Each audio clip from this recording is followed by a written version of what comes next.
Oh, I love the sumacs. Work in progress this year. Oh, and I love the sumacs are actually, they're flowering this year, which they didn't last year, and I don't know why. I was worried.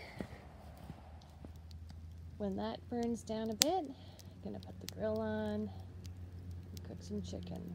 Over the years, I've picked up wildflowers in the fall and scattered the seeds along the edges here, and it's really starting to pay off. It'd be really nice to get this place cleaned up. There's a lot of piles of junk along the way. You know, we've made piles, but I don't know, I really feel it's a beautiful property. I feel so at peace when I get to settle in being here. See?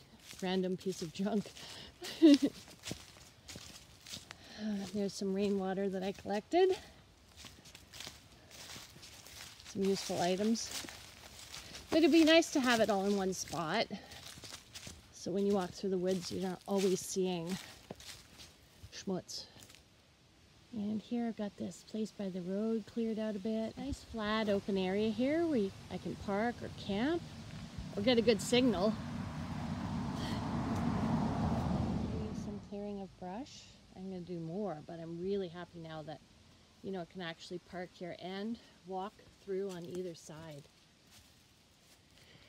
Bugs are a lot better though than even a week ago, so I'm really happy about that. I've been able to be outside and really enjoy it. I've cut down some small trees around the cabin to give it some more light and so that there isn't branches like right on the roof. Still lots of work to do.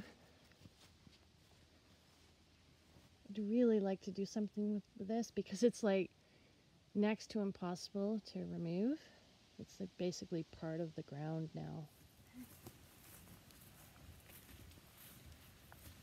Okay, so I've been thinking.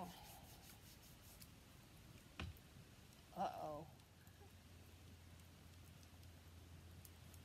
I'm really happy with my relationship. I'm really happy with my partner. But I am no longer okay with putting my life completely on hold. And that was something I did enthusiastically, willingly, when I drove back in December of 2021 because it was pandemic, right?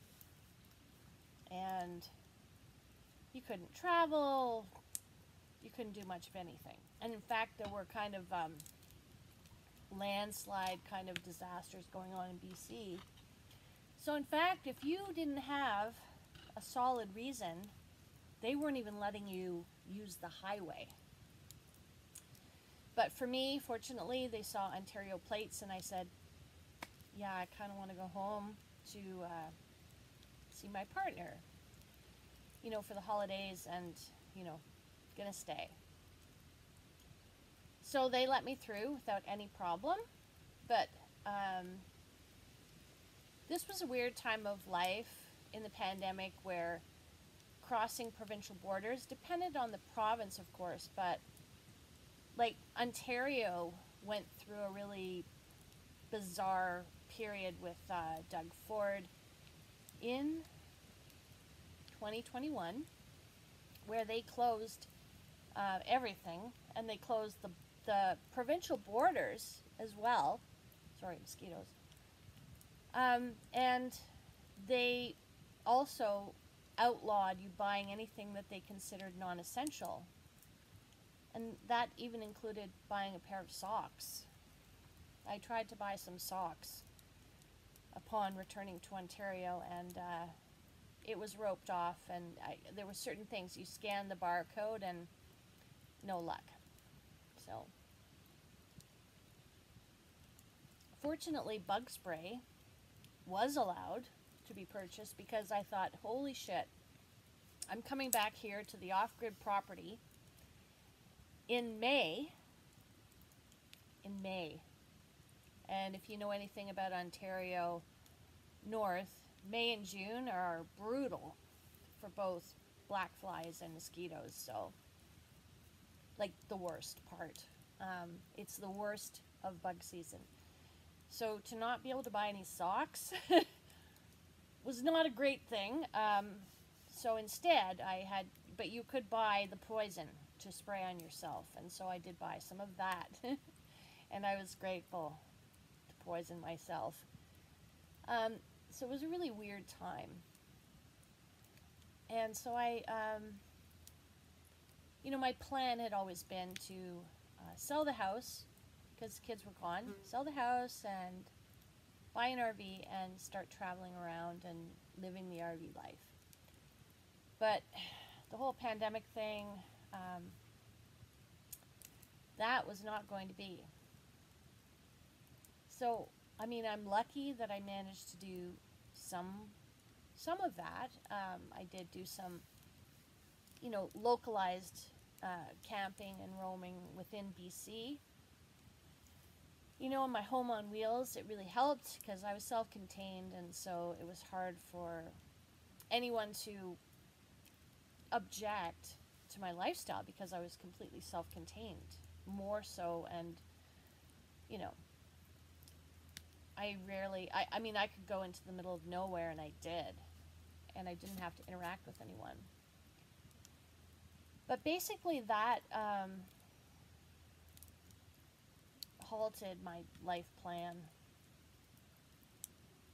and I spent the summer here at this property, the off-grid property, and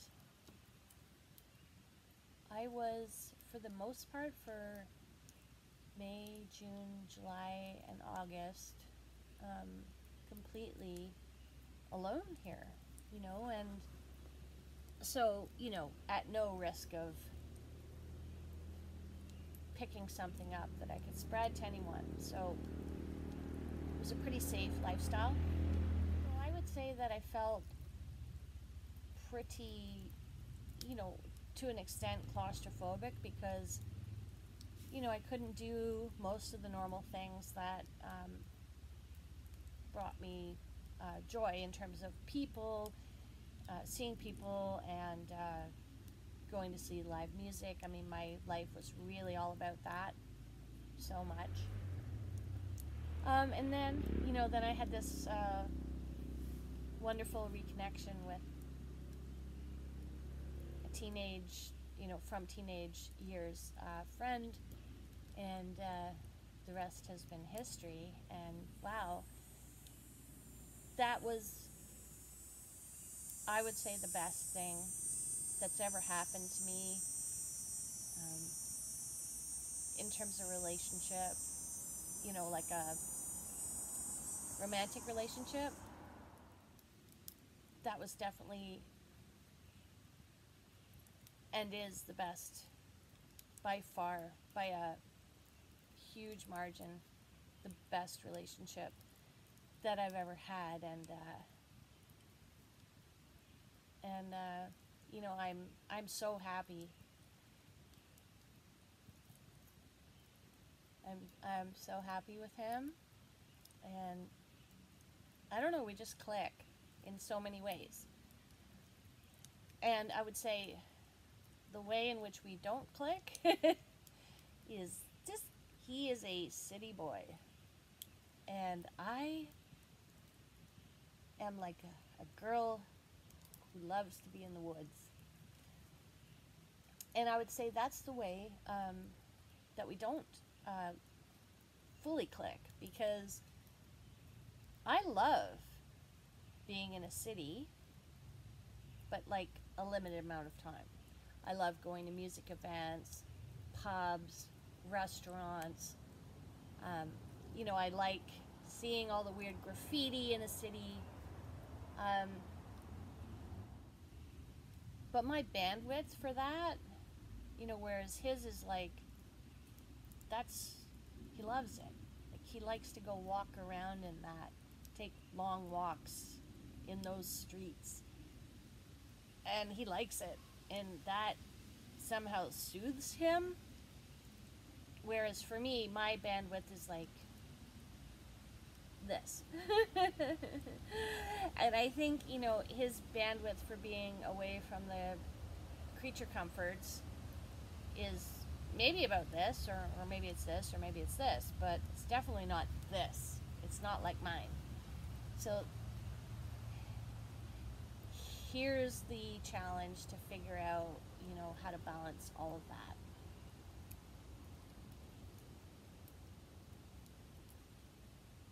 There were reasons that, the pandemic was one, and, now that that's kind of, quote, over, there were reasons that I continued to stay, and I'm totally there and, interested and wanting to be there. However, I didn't think it was going to be this long. And I think for me, once, because it's now going on 2 years, and I was waiting so long.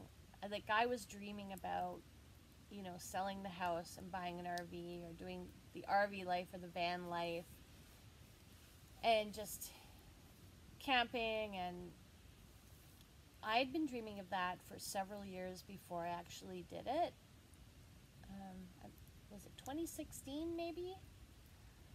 But I've always had, a foot and a half on that side of the realm, because, I worked cottage country real estate for 15 years solid, and had an office, cabin office, at a marina out, at a remote lake, and I stayed there as much as I could, so it's not new for me, and it wasn't just something I dreamt that I thought I might like. I was already living that lifestyle to a point, and I had started to camp again, after, because the kids, the kids were old enough that they were kind of off doing their own thing. So I know for sure that is something that it's really something that I've wanted to do, and do still want to do for a very long time. And I started to do, and in fact I in fact did live a full year. Yay! I lived a full year, here at the off-grid property, and if I wasn't here, then I was out in BC, living in the RV, even in remote places, camping, and, again, I was off the grid. And I didn't get tired of it, I don't know if you can see I'm smiling, but, like, I was not tired of it. I loved it. And I loved kind of seeking out new places. I was like, oh, where am I going to go next fall? Where's a good place for next winter? So I did all of that, and I enjoyed it. Yeah, I enjoyed it very much, and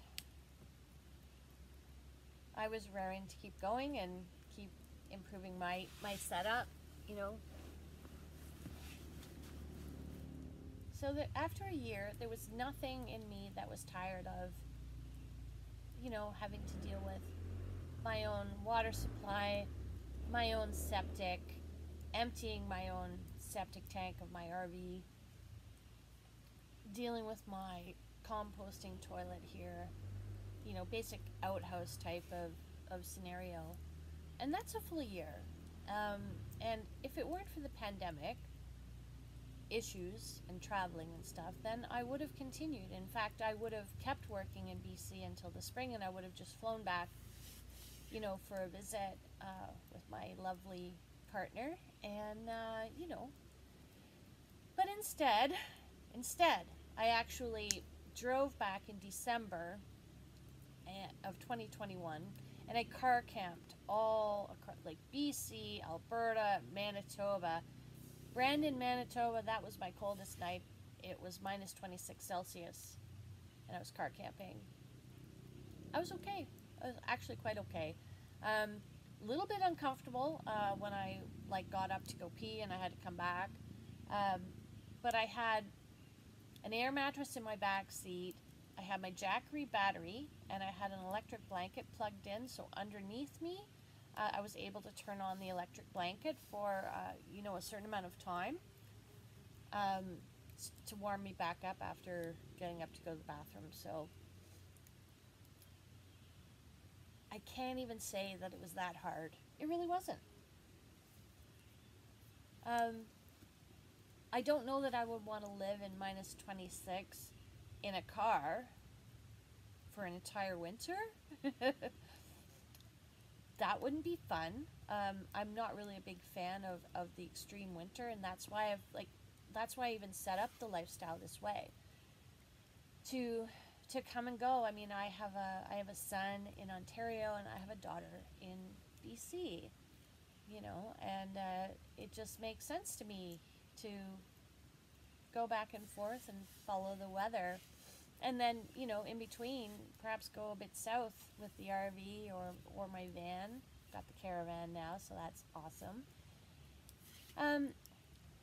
But I guess what I wanted to unpack with myself, there's not a lot of flexibility or freedom to take a holiday or travel. Definitely can't move, can't make any changes really. So there's stuff going on with the elders, right? And I said I'm really feeling feeling the pinch in a sense of having put my life on hold and given up things. Well, I thought your real estate thing was essentially over. I'm like, yeah, it was. And then I'm like, oh my God. So my life on hold,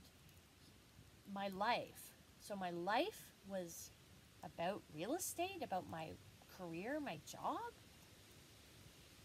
And yes, that part was over, and I was transitioning, however awkward because of circumstances, with the pandemic and, but it was just interesting because it kind of showed me that my life was the work, the real estate career. That this whole, RVing it, the off-grid, the camping, the traveling,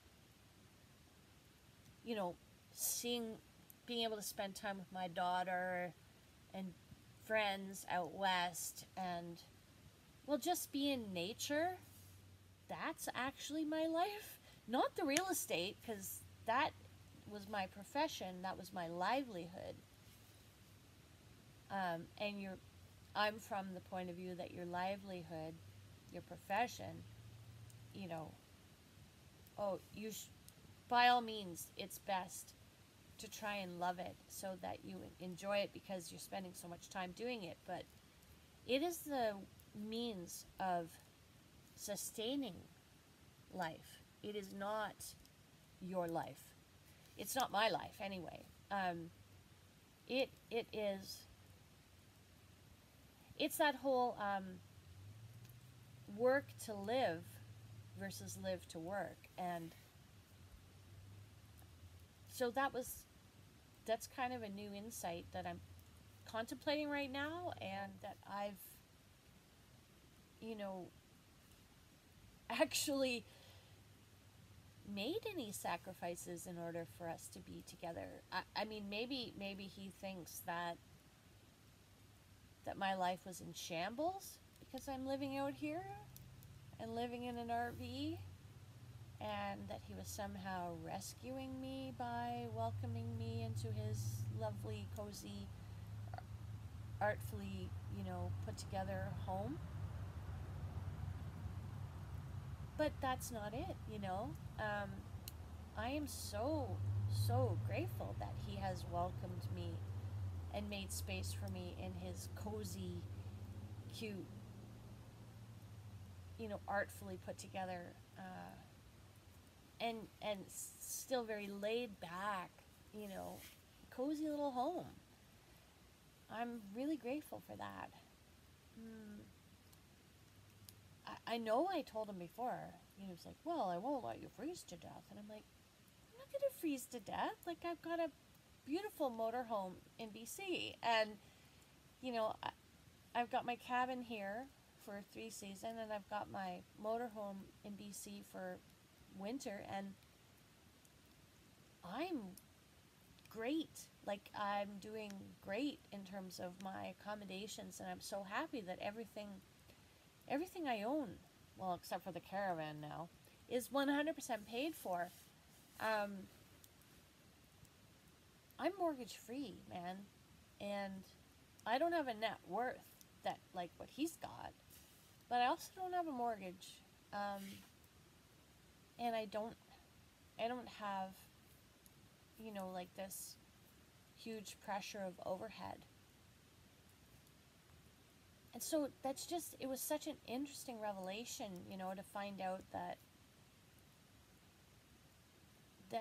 he equated my life with the career of real estate. And like that I didn't give anything up by choosing to spend most of my time in the city with him. Things in my life on hold, things that I need to do in order to be really, not even sucking the marrow out of life, but just doing the things that bring me enough joy that sustain me through all the, regular drudgery kind of stuff. And my time with him is definitely not that. My time with him is, again, something that sustains me. It's an incredible, nourishment. It's that morning bread. Now you are like morning bread.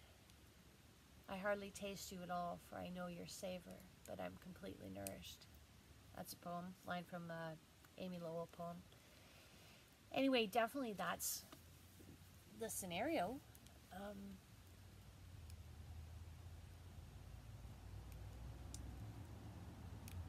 I can't imagine a more perfect guy for me, honestly. Because I think in the end of the day, like, it's probably good that we have our own unique, passions that sustain us when we're alone. Like, when I'm alone, I have things that sustain me. I have plenty to keep me busy, and so does he. He loves to record music and play music, and I love it when he will, pluck away and play music when I'm there. But, for the most part, I think he prefers to do it alone, sadly. I mean, I'm sad just because I love, if I could hear music every single day,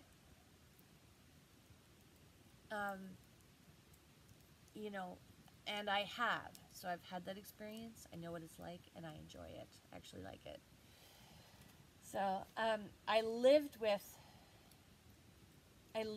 working musicians when I was pregnant with my daughter Layla, who's 28 now, and it didn't.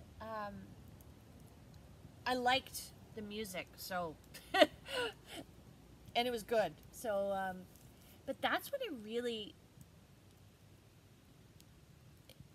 really impressed upon me that to work in music is work, and you have to put in the work. And yeah, that was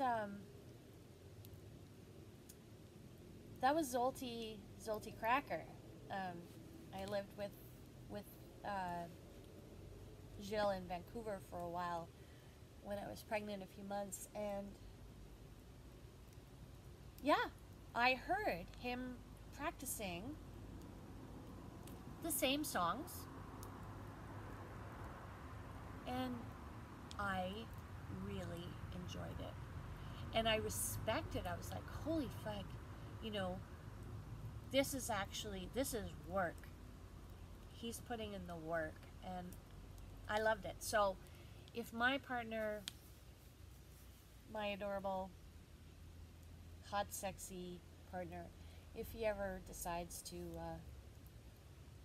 you know, do that, you know, maybe once he's retired, I know I am going to love it. And I love the stability that he brings to my life with his character and his way of being. And I mean, given that he's a homebody, I can kind of see at some point that it would be possible we could be living somewhere a little more nature-like, and, you know, have an outbuilding that's his recording studio, and then he can just go and be there and do that anytime that he wants, and sort of be out of the way and have his own space to do that, you know? And then also, I might hear it in the distance, and that will be so nice. So nice to hear. Well, the fire is finally dying down to some decent coals, so I'm going to put the grill on and get ready to start making some chicken. Gonna get this set up for chicken. Okay. So now I'm scrubbing, you know, my buckets, like trying to get the mud off of everything, so that my buckets and, well, this container, see, this is a great container for holding dishwater and hand washing water. So just trying to get all the mud and everything off of it. And then, you know, being off grid, right? So I don't have water here. So sometimes I'll keep, you know, I collect rainwater, and I'll keep one bucket, like this is, right now, this is my super dirty bucket, where if something has mud, I'm going to start it cleaning in here. And then I have a secondary bucket over there that, where is for just stuff that the mud's already taken off of it. I guess the point I was trying to make is that I chose this lifestyle for a reason. There's something in me that's really enjoyed kind of trying to find life at its lowest terms, most simplest terms, and living it from there. And it was after I read Walden Pond by Thoreau. I was like 18, I think, when I read it. Maybe 19. And I remember it just like blew my mind. And Walden Pond, and I remember my room like having just loads of stuff on the floor and everything. And I just remember garbage bag after garbage bag after garbage bag that I packed, and I got rid of so much stuff. That book really inspired me, and I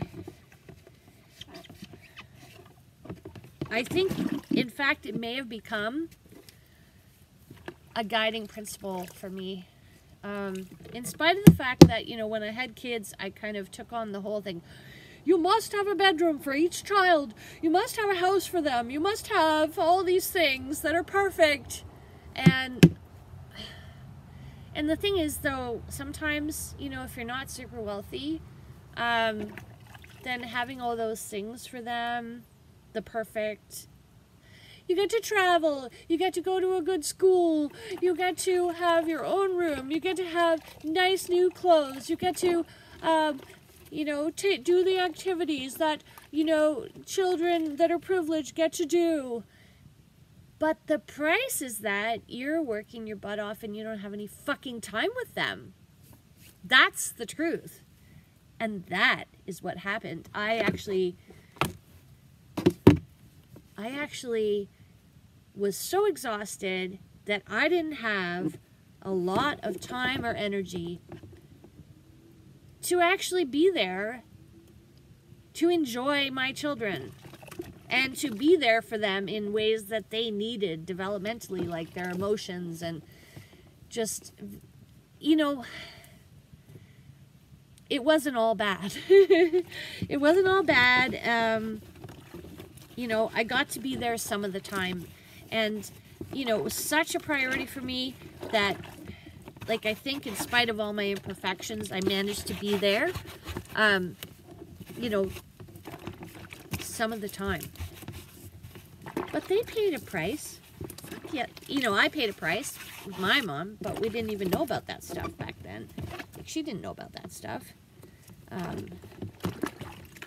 You know, that it's okay to take up some fucking space, and, you know, it's okay to matter, and it's okay for your feelings to matter, and it's okay for your state of mind to matter, and all of that. That's more of a new thing now, you know, the millennials, I think they know that. But anyway, that was a rant, and I think a good one, because, yeah, I provided for my kids. I provided them with opportunities. You know, if they wanted to do sports, they had the opportunity. Like some sports, I mean, not hockey, or, you know, my son had basketball, my daughter, I offered her ballet and, like, gymnastics. She wasn't interested. Until she found rock climbing, that was the only thing she was actually interested in. She didn't like team sports. She just wasn't into it. You know, my son, though, he was amazing at basketball. Until the pandemic, you know, of course, shut everything down, and, you know, it shut everyone's lives down, and it shut down my son's means of being fit and enjoying himself in a way that didn't involve partying. There you go. Yay, pandemic.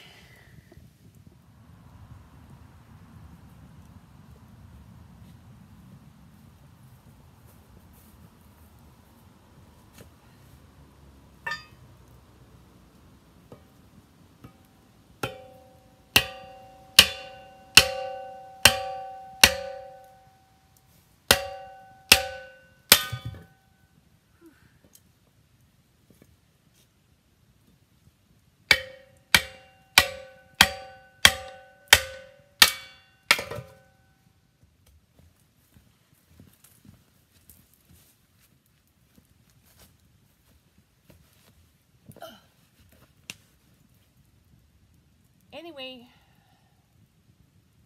that brings me to really, you know, saying that I really, really believe in common sense. And in the situation I dealt with through real estate, if common sense had prevailed, I would not have been in trouble. Certainly, I could have handled it more perfectly, you know, in hindsight, 2020. But I had never experienced something like that. Having a completely unwilling seller who didn't want a bidding war, who already had chosen a buyer. I had never had that. And I have now learned that in this clown world, that regardless of your fiduciary duty to obey your client's lawful instructions, this is in fact a clown world. So, you must impress upon your client the need to participate in a charade so that you dot your I's and cross your T's and cover your fucking ass. So, your client will have to dance around and pretend to be open to offers even if they're not. So you can dot that I, cross that T, have the person call in, the other agent or agents call in, so they can verify. Like, you have got to, it's not good enough to get a document signed by your client that that's what he wants. It's not good enough to have your client sign a document and refuse the actual offer that came in writing. That's not good enough. In fact,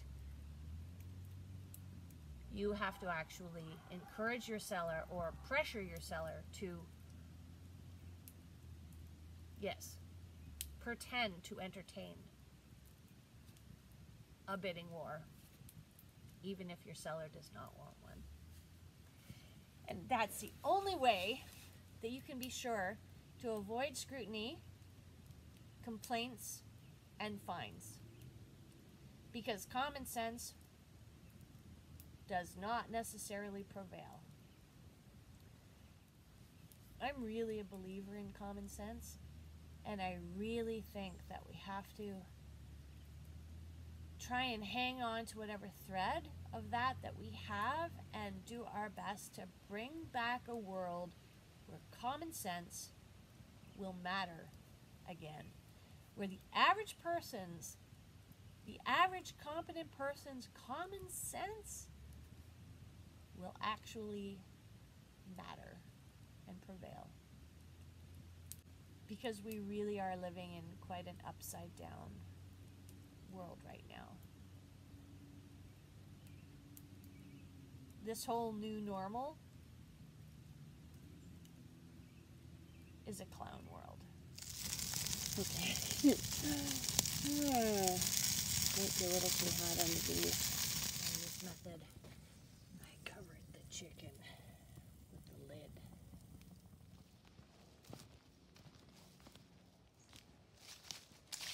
I was thinking of making another campsite. Maybe here, because it's pretty level. Be room enough for a tent and a fire pit. Maybe here. Here. There's that little mound behind for added privacy from the road. Have to cut some trees, of course. Just to have another cabin. Like maybe in here. Because it's fairly level, right? And just clear out some trees and then there you go. Got the main glamp site nearby. Oh.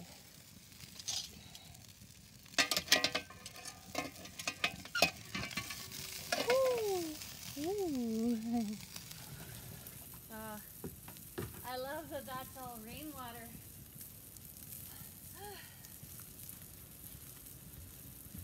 Oi.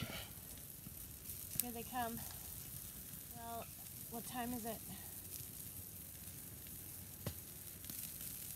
But that's what I love about here actually is, you know, I'm intense or passionate enough to go on a rant. But then, you know, I get distracted by, you know, having to keep the fire going or having to get some water ready for something that I need it for, cleaning or showering or making coffee or whatever. Fill in the blank, right? So,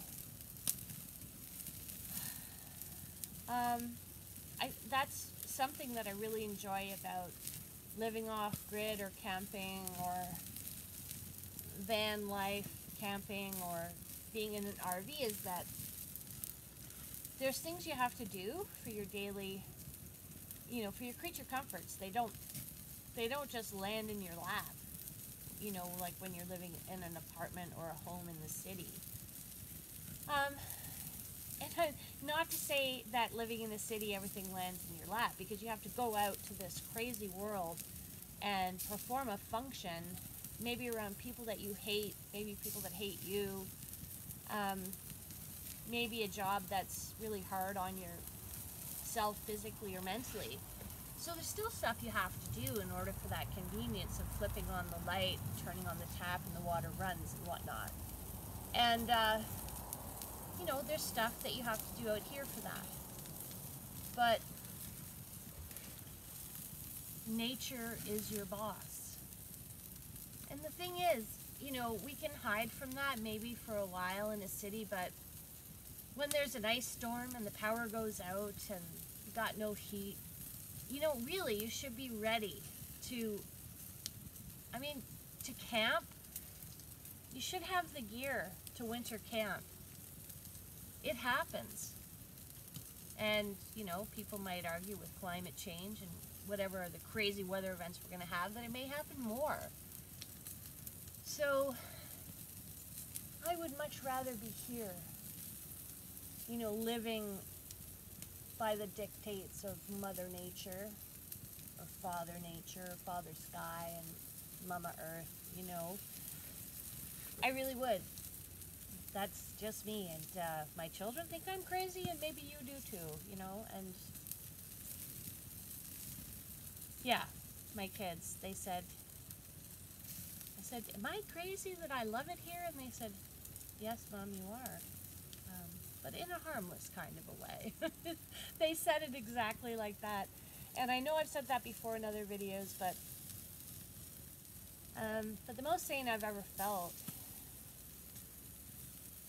has been, you know, being out here, or those times that I lived, you know, just lived by nature, camping, in the RV, in the van, in the car. It's like the basics. Warmth. Walden. Keeping warm.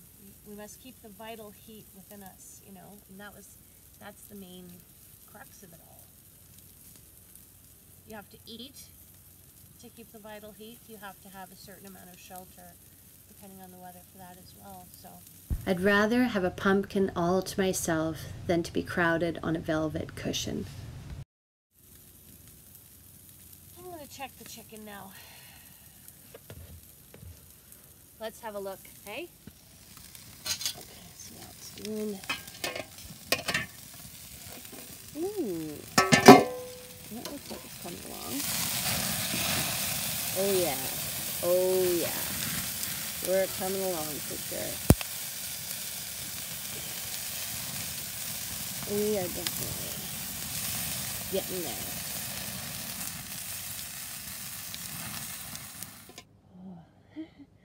We're in the bug tent now because it's definitely the witching hour. It is now 8:07. Yeah, a friend that I know quite well, who's known me quite well over the years, she sent me a question like, she's like, do you like the fact that everything takes longer? Is that part of the attraction? And I had to actually think about it. It was a good question because certain things take longer.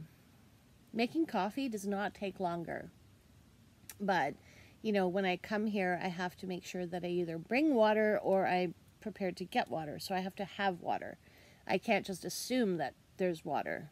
You know, I actually have to think about water. So that's something. You know, when I get up in the morning, making coffee doesn't take any longer at all. In fact, you know, I'm on propane, so it's faster than a regular electric stove, you know, to make coffee. So that doesn't take longer.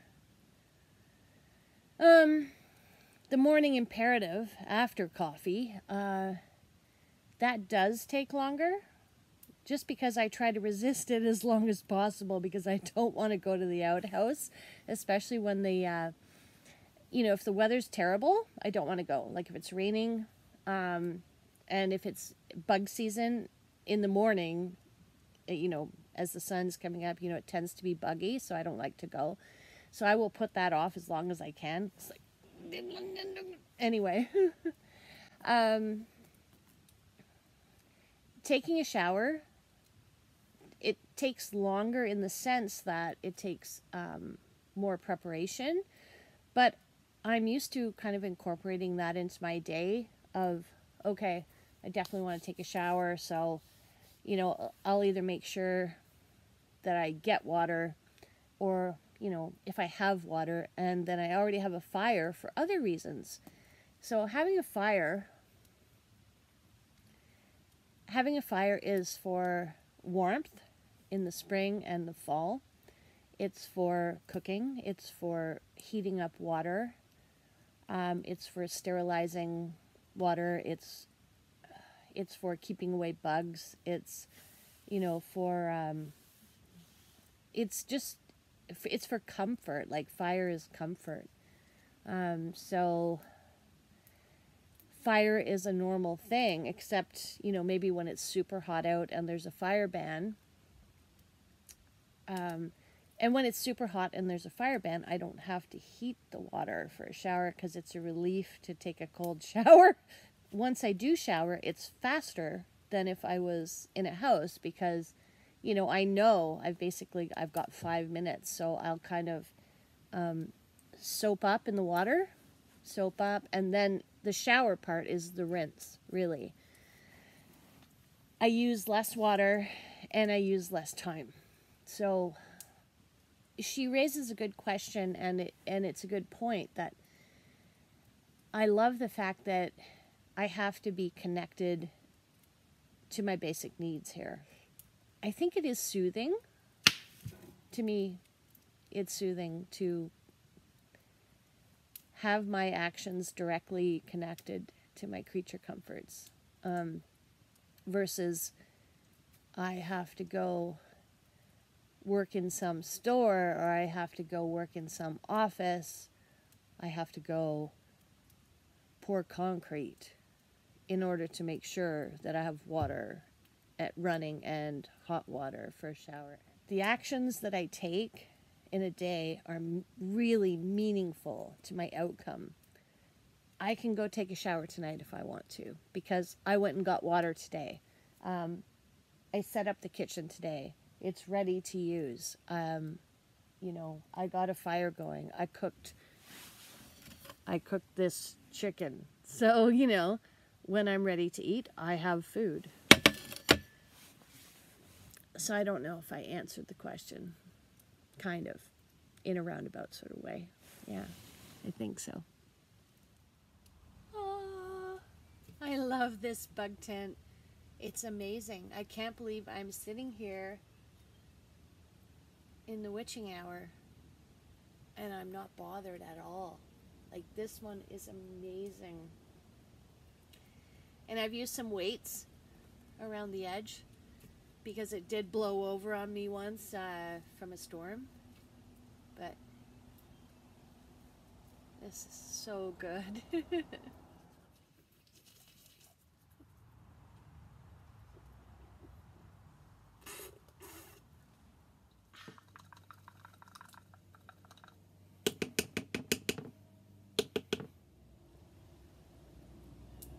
It's Saturday night. There's so many trails and there's so many places you can only go by ATV, where you can camp, and there's beautiful lakes, you can fish. So yeah, it's definitely something that's attractive for me to check out. I love how well this bug tent is working. I almost can't believe it. There's just total space, and there's often enough time that you would otherwise get bored. And I think boredom is a gift. Like, if you actually have time enough on your hands to be bored, this is a good sign.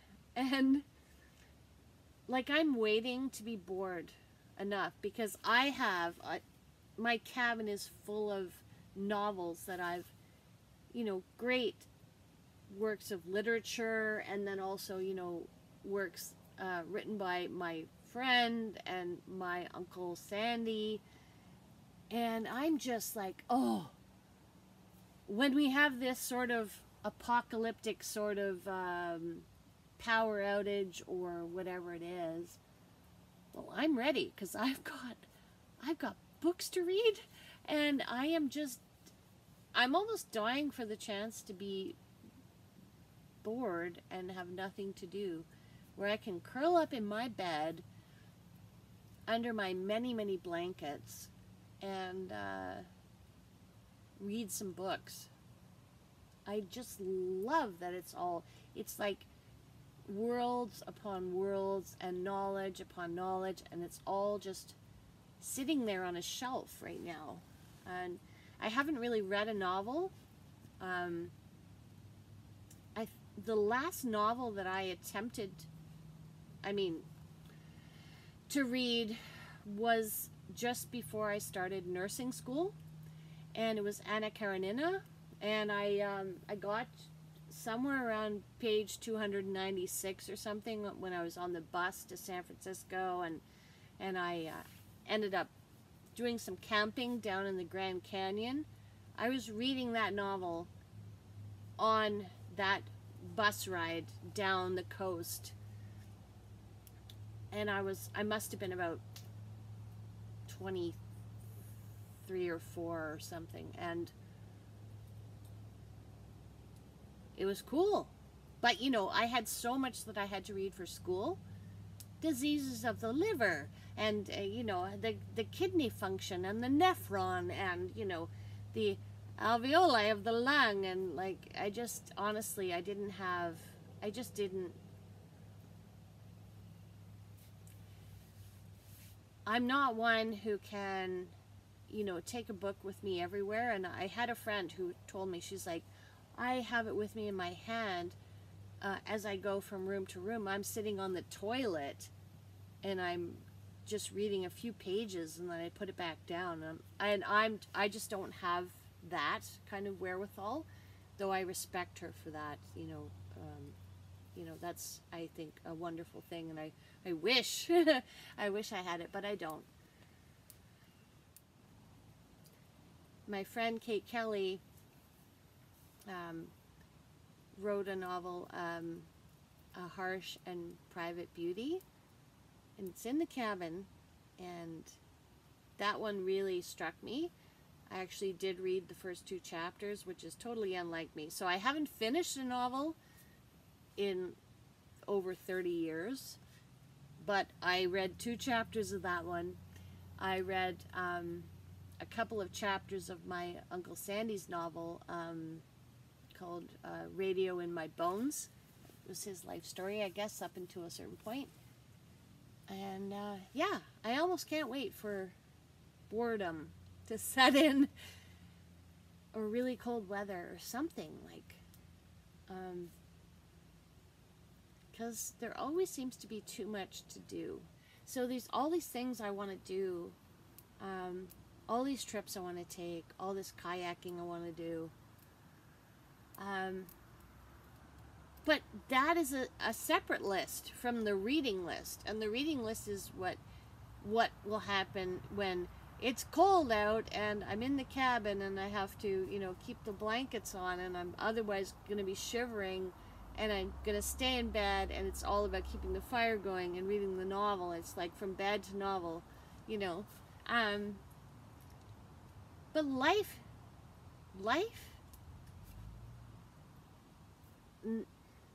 events, or life complications more so, keep getting in the way. Life complications keep getting in the way of actually living, these sort of burning in my soul experiences that I want to have, and it's like doing what I have to do because I got some sort of ticket, some sort of fine. We got this court thing. I've got some government survey. Do you know that I had the government labor force survey? I was randomly selected for the labor force survey twice in 5 years. And it's not a small thing.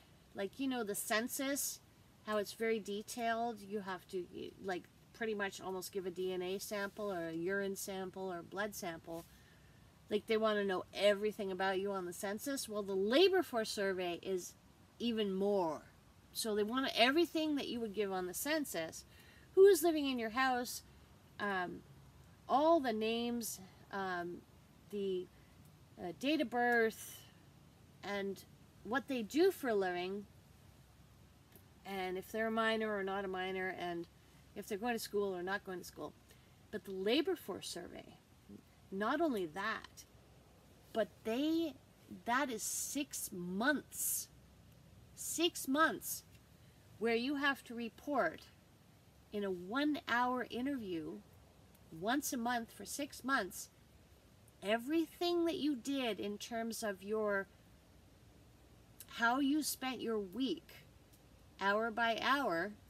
You're supposed to write it down and then report it to this government official once a month on an hour-long phone call for 6 months.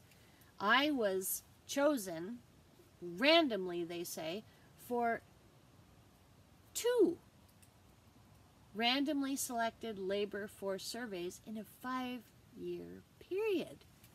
And then, when I answered on the form that I had students, renting a couple of rooms, then they wanted them to participate too, and they wanted their names, their date of birth. It was like unbelievably invasive. So the second time around, I actually refused. I said, nope, I'm not doing it. Do whatever you have to do to me, but I'm refusing. And I had a person coming to my door and knocking on my door and leaving sticky notes on my door about how I had to comply. And I mean, it wasn't just one time. I think it was the second time around. I think it was, 3 times for sure. This person came to my door and they left a note about how I had to submit to the interview and I had to do the survey. No ability to refuse. And I said, so I called the number and I said, I'm refusing. Go ahead to whatever your next steps are. Come take me away, put me in jail. I don't care. I'm not doing it. I'm overwhelmed in my life as it is, and I don't have time. I don't have time to make notes about everything that I do from Monday to Friday in my work week, or Monday to Saturday, or sometimes Monday through Sunday on my work week, and then I don't have time to do that. I'm already overwhelmed trying to manage everything that I'm managing, at the house with my kids, my business, cleaning, my tenants, my roommates, tenants, the students. And I definitely don't have time then to make an hour appointment to try and report all of this, once a month for 6 months. So I said, no, I'm refusing. And then I had a supervisor, whoever it was, then their supervisor, I guess called me, because I think it was only the first level person that ever came to my door repeatedly and put notes on my door, taped notes on my front door. It was horrible. It was really horrible. And I do remember I had a Facebook page I created specially about this, about, the right to minimal privacy.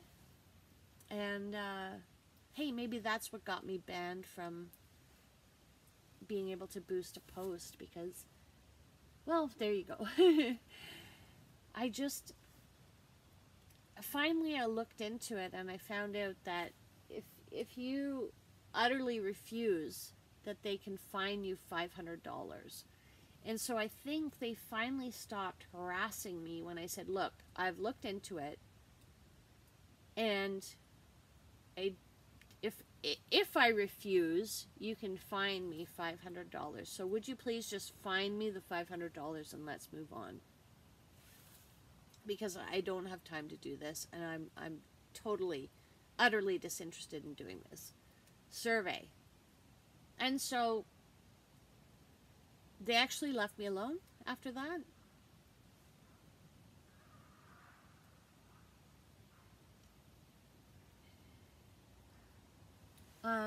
Then there was an audit also in that same period. I was audited by, I don't know exactly who.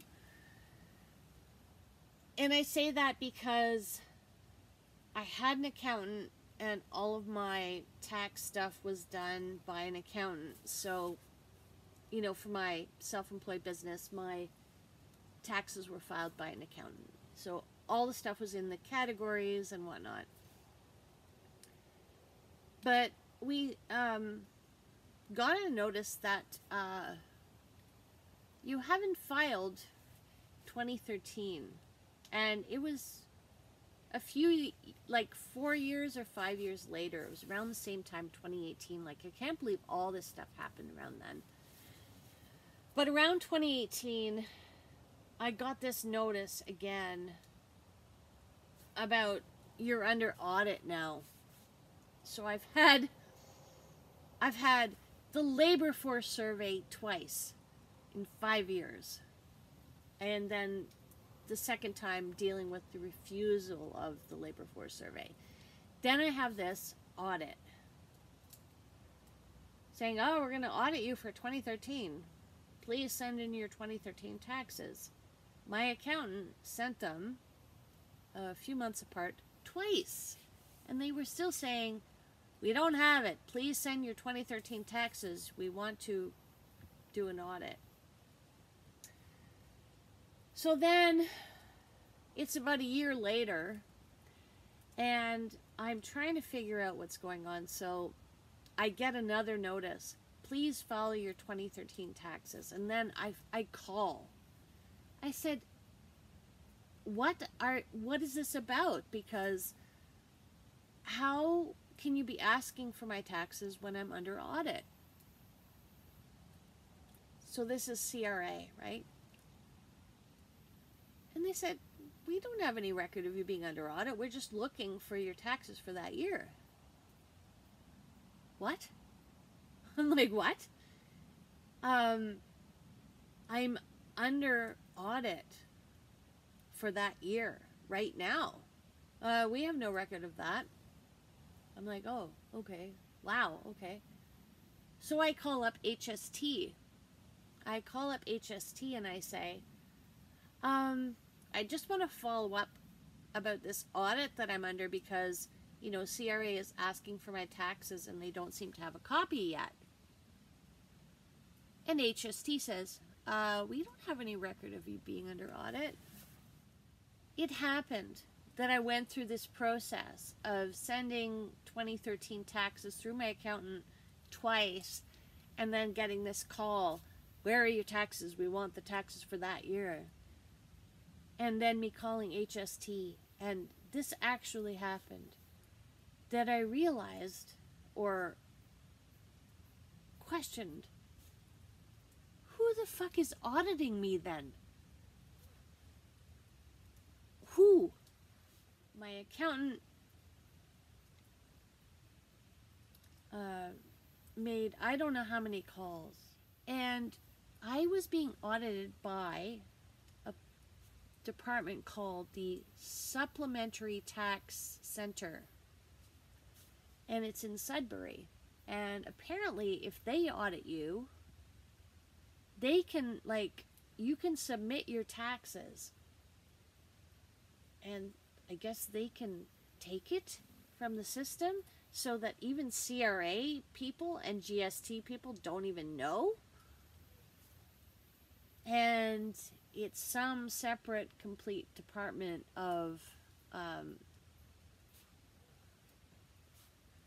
don't even know what. The Supplementary Tax Center. So that was the department that was auditing me. I rounded all my expenses down, just went with the Visa, didn't count the debit, didn't count the checks, didn't count. Thing was, once I actually compiled all my expenses, I had $8,000 more of actual business expenses, which then, of course, they handled that by, okay, well then, instead of your gas that costs this much, we'll take 65% of your gas costs. So they made it so it's a wash, so they didn't have to pay me back anything.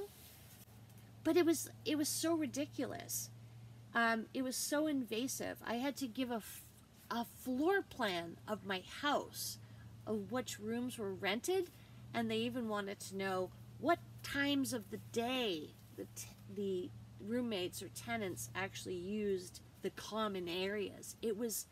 I had to send my odometer readings. I had to send years worth of monthly bank statements. They wanted to see every single transaction I'd ever done. And my accountant said she had never seen such an invasive audit in her 25 years of practice. It seemed like forever, but I remember I finally got a letter that the audit was complete and that I would be getting back my $28,000. And I remember both kids, I was in the kitchen, I remember opening the letter, and I remember gasping, sobbing, and laughing at the same time. It was the weirdest moment of my life. I've never, ever had a moment like that. I was laughing hysterically of relief and sobbing in like a few second intervals for about 10 minutes. And my kids got to witness that. But it was unbelievable. And I mean, I'm not the Unabomber. I've never done anything. I've never done anything to hurt anybody. I just like camping. I just like being out here in the woods. You know, I'm not super fond of society. I'm not super fond of all the dictates of the investment firms and the media, and you know, I mean, I'm probably a libertarian if I was, you know, if I could study it and understand what that even means. I'm probably a libertarian. I probably am just someone who wants to be left alone, quite frankly, and just live my life and not have a lot of complexity imposed upon me when and where to take a shit. And I certainly, you know, did not, you know, if I had the time to do the labor force survey, if I actually had time to document what I did for 8 to 10 hours a day, 5 to 6 or 7 days a week, and then time to sit down and report that to some government official, I don't know that I'd really be, you know, opposed. I just really didn't have the time. I was already overwhelmed trying to survive, and I just can't believe it, you know? 2 labor force surveys, 1 audit, more invasive, like super invasive than any audit my accountant had seen in her 25 years career, the real estate complaint, and 5 years of trying to sort that out. This all happened. It all happened at the same time. And it is now over. It's over. I am here on my paid-for, mortgage-free property, and I am camping, and I am off-grid, and I don't have indoor plumbing. And I am totally okay with that. I've never felt more calm in my life than I do now. I think this is where I always wanted to be. I've always, you know, as a very young person, I remember I wanted to just escape this massive system out there, this crazy world, this crazy fucking world out there. I just wanted to go and camp and live in the woods. And I remember it drove me nuts to realize that in order to escape the system, that I would have to completely buy into the system and make the money to finally escape the system. And I would have to spend 20 or 30 or 40 years fucking doing that. Like, that is this, you know, he's right about it's clown world. It's a joke. Mennonites. The Mennonites. I wonder if they're like taking applications, man. Maybe I should have done that. Because I like it. I actually love the simple living, the simple world.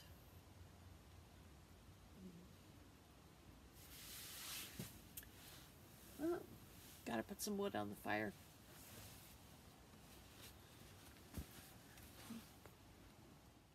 Well, I'm back. I went to the cabin and I put the lights on. I have a string of lights attached to a really small solar panel, about 5 inches by 3 or so. Got it on Amazon. I think it's supposed to be for outdoors, but I just put the solar panel in the window, and then I click it on, in the evening when I want light inside, and it works great. My voice is getting a bit hoarse. I'm gonna call it a night. Gonna call it a night. Good night.